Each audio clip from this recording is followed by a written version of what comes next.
Hello everyone, back to my channel Abidas রান্নাঘর। আসসালামু আলাইকুম। কেমন আছো বন্ধুরা? আশা করি আল্লাহর রহমতে ভালো আছো।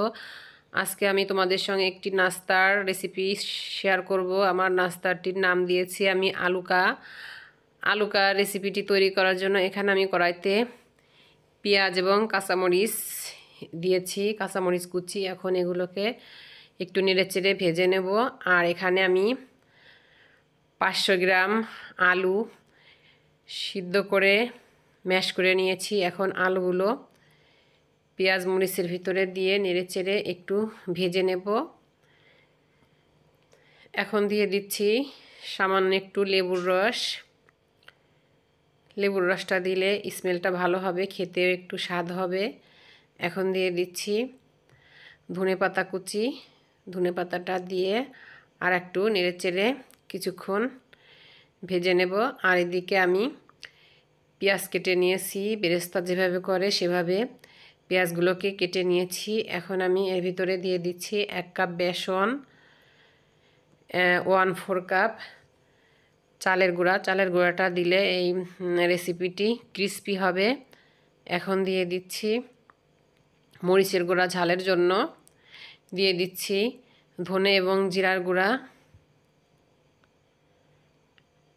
এখন এর ভিতরে আমি পরিমাণ মতো পানি দিয়ে একটি ঘন বেটার তৈরি করে নেব।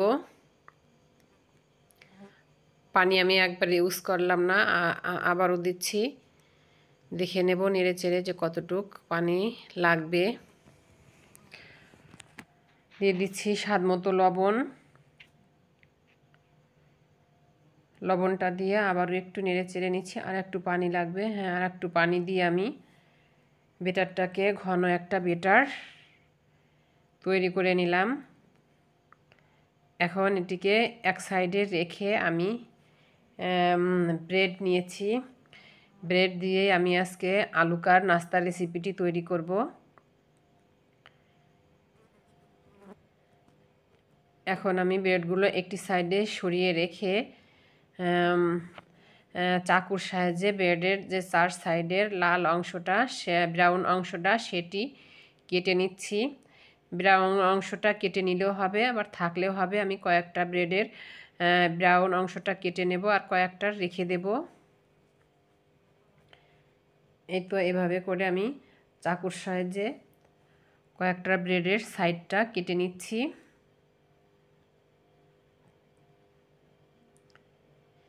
কেটে নেওয়া হয়ে গেছে। এখন আমি এগুলোকে আমি রুটির মতো করে একটু বেলে নেব, যতটা সম্ভব পাতলা করে নেওয়া যায় পাতলা করে নেব বেলে। এখন আমি এই ব্রেডের উপরে দিয়ে দিচ্ছি টমেটো সস। সসটা দিয়ে চামচের সাহায্যে সমস্ত ব্রেডের গায়ে মাখিয়ে নেব। এখন আমি যে আলুটা রেডি করে নিয়েছিলাম সেই আলু পুরটা এর ভিতরে আমি দিয়ে দিচ্ছি। আর এই আলু পুরটা দেওয়ার জন্য এই নাস্তাটির নাম আমি দিয়েছি আলুকা। এখন এই ব্রেডটিকে উল্টিয়ে আমি রোল আকারে করে নিচ্ছি। এই তো মুখটাকে একটু চেপে চেপে আটকিয়ে দেব, যাতে এটিকে আমি যখন তেলে ভাজবো মুখটা যাতে খুলে না যায়। এই যে আর একটি ব্রেডও আমি করে দেখাচ্ছি। সসটা লাগিয়ে দিয়েছি সমস্ত ব্রেডের উপরে। এখন আমি এর ভিতরে আলু পুরটা দিয়ে দিচ্ছি। আলু পুরটা দিয়ে একইভাবে সবগুলো ব্রেডই আমি এভাবে রোল করে নিয়েছি। এখন যে বেসনটা দিয়ে আমি একটা বেটার তৈরি করে নিয়েছিলাম, সেগুলোর ভিতরে রোলটা দিয়ে উপরে মাখিয়ে নিয়ে আমি তেলের ভিতরে ছেড়ে সবগুলো রুলি ভেজে নেব। আর এদিকে আমি গ্যাস ওভেনটা অন করে একটি পাত্রে তেল দিয়ে নিয়েছি।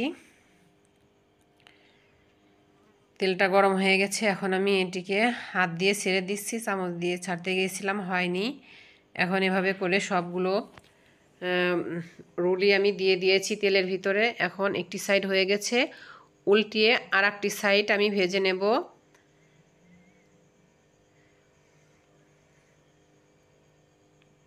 আর এটি ভাজার সময় চুলাটা একবারে মিডিয়ামও থাকবে না, তাহলে এর ভিতরে সব, চুলাটা যদি একবারেই হিট কম থাকে তাহলে এর ভিতরে সমস্ত তেলই ভিতরে ঢুকে যাবে, খেতে একদম বাজে লাগবে।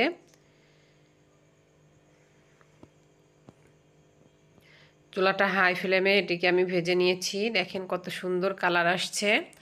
এভাবে লাল লাল করে ভেজে নিয়েছি। এটি অনেক মুচমুচে হয়েছে, ক্রিস্পি হয়েছে।